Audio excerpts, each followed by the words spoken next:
Hello students, आज हम लोग जो है वो फर्स्ट ईयर क्लास में पढ़ने जा रहे हैं चैप्टर नंबर 9, जिसका नाम है सीक्वेंस एंड सीरीज, यानी अनुक्रम तथा श्रेणी। इससे पहले हम लोगों ने 10th क्लास में जो है वो सीरीज के बारे में पढ़ा है और हमने वहां पर अर्थमेटिक प्रोग्रेशन यानी समांतर श्रेणी भी पढ़ी है।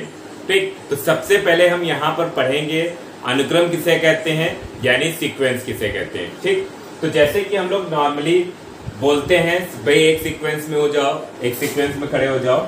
जैसे मान लो ये लिखा है 1 4 9 16 ... ठीक, या ऐसे लिख दिया गया कि अगला टर्म क्या होगा। तो सीक्वेंस का मतलब होता है कि जो हमारे टर्म दिए गए हैं उसमें कोई एक जो है वो पर्टिकुलर प्रॉपर्टी हो, है ना, कि अगला टर्म जो है वो पिछले टर्म से किस प्रकार से रिलेटेड है यानी संबंधित है, ये हमें पता लगाना पड़ता है। वही क्या कहलाता है सीक्वेंस। जैसे अगर हम इसको देखें ध्यान से और विचार करें 1 4 9 16, तो अगला टर्म यहाँ पर हमारा क्या आएगा 25। कैसे पता चला? हमने एक सीक्वेंस पकड़ा। क्या सीक्वेंस हमने यहाँ पर उसे देखा कि ये क्या है 1 का स्क्वायर, ये क्या है 2 का स्क्वायर, ये क्या है 3 का स्क्वायर, ये 4 का स्क्वायर, तो अगला क्या होगा 5 का स्क्वायर। यानी यहाँ पर सीक्वेंस हमारा क्या चल रहा है, जो नेचुरल नंबर है उनका स्क्वायर चल रहा है। ठीक, तो इस तरीके से हम जान सकते हैं, अगर हमने सीक्वेंस देख लिया तो हम ये बता सकते हैं कि अगला टर्म क्या होगा।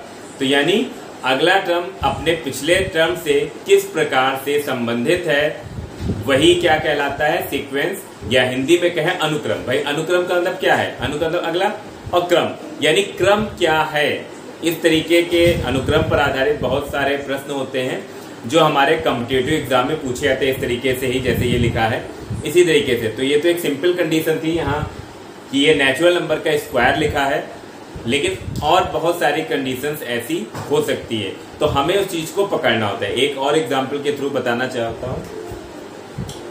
जैसे लिखा है 2, फिर लिखा है 9, फिर लिखा है 28, और हम पूछें कि अगला टर्म क्या होगा। ठीक, तो अब जो कॉम्पिटिटिव एग्जाम में क्वेश्चन आते हैं वो थोड़ा सा कठिन होते हैं, यानी थोड़ा हमें ज्यादा वहां पर दिमाग लगाना पड़ता है, और इसमें कोई पर्टिकुलर कोई फॉर्मूला नहीं होता है, केवल दिमाग का ही घुमाव होता है, रीजनिंग तरीके से है। ठीक, तो ये क्या लिखा है, ये क्या लिखा है, ये क्या लिखा है, यानी हमें ये देखना है कि इसमें क्या किया ये मिला, और इसमें क्या किया ये मिला, उसी तरीके से इसमें वो करके अगला मिल जाएगा। तो भाई ये क्या है, ये हमारा है 1 का क्यूब प्लस 1, ये हमारा क्या लिखा है 2 का क्यूब प्लस 1, ये हमारा क्या लिखा है 3 का क्यूब प्लस 1।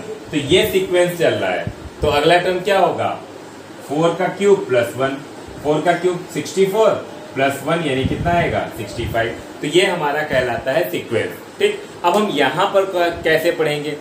यहाँ पर 2 प्रकार के क्वेश्चन हमें मिलेंगे। एक तो nth टर्म यानी nवां पद दिया गया होगा, nवां पद दिया गया होगा और हमसे पूछेगा 5वां पद बताओ, 6ठा पद बताओ। ठीक, तो हम कैसे निकालेंगे? या कहते हैं हमसे स्टार्टिंग के 5 टर्म बताओ, तो कैसे निकालेंगे? ठीक, तो वो हम यहाँ पर अब देखेंगे।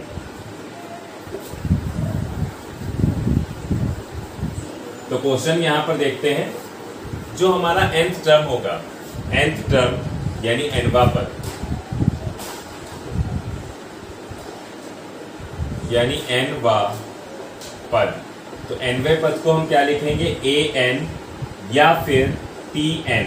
तो nवां पद हमें इस तरह से लिखा हुआ मिल सकता है, a सफिक्स में n या फिर t सफिक्स में हमारा n। ठीक, ये हमारा जो है वो nth टर्म हमको इस तरीके से मिल सकता है। तो अब क्वेश्चन पे आते हैं। If an equal 3n minus 2, then find the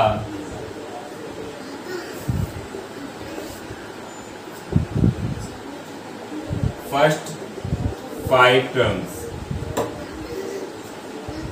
ठीक, तो ये हमारा क्वेश्चन है। तो इसमें क्या फाइंड करना है? First 5 term.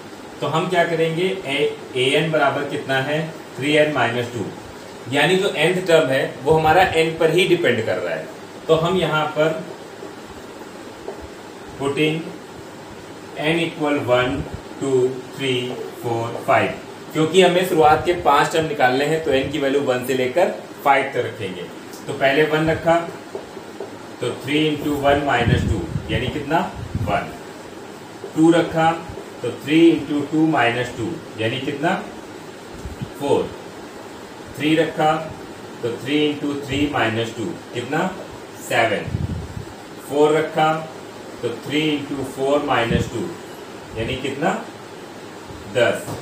और फिर 5 रखा तो कितना 3 इंटू 5 माइनस 2 यानी 15 माइनस 2 यानी कितना 13। तो हमें स्टार्टिंग के 5 टर्म कौन कौन से मिल गए 1 4 7 10 13। ठीक, यही हमारा क्या हो गया आंसर हो गया।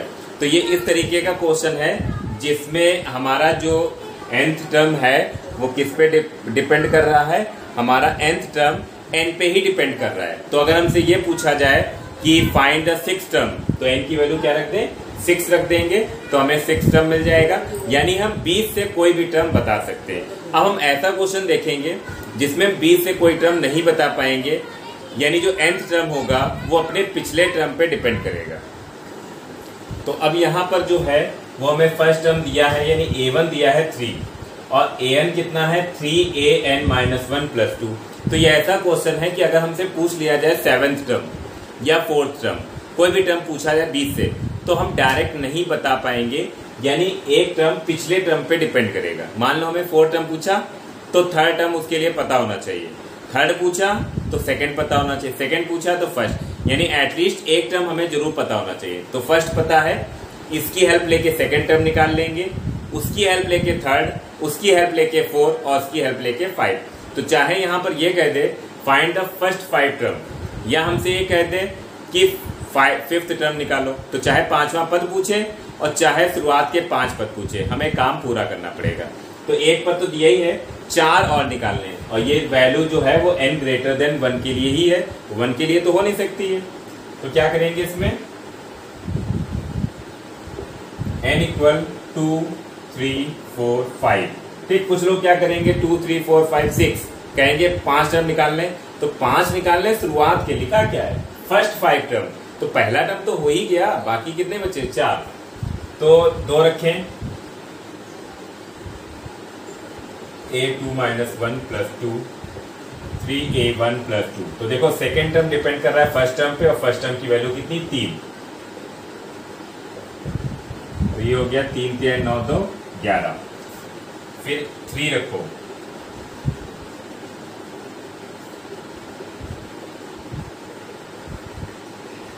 तो a2 पे डिपेंड कर रहा है, a2 निकाला कितना 11, तो 11 3 33 और 2 35। 4 रखें,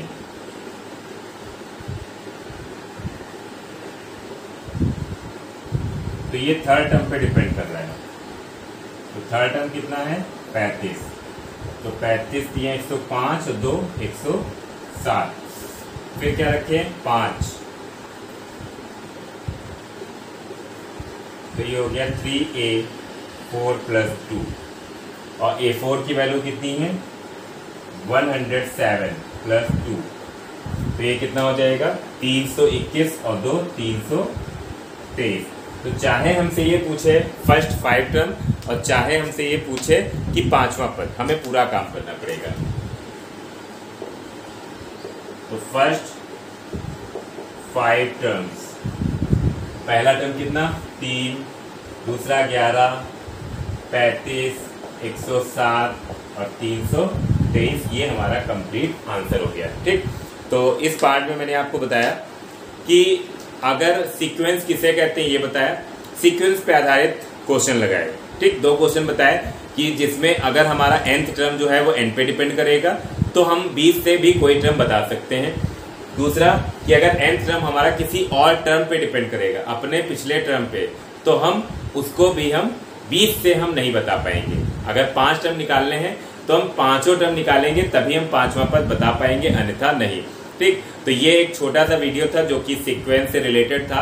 अगले वीडियो में हम लोग जो है वो समांतर श्रेणी यानी अरिथमेटिक प्रोग्रेशन उसको पढ़ेंगे, और इस वीडियो को अच्छी तरीके से देखिए ताकि आपको अनुक्रम जो है वो समझ में आ जाए। Thank you.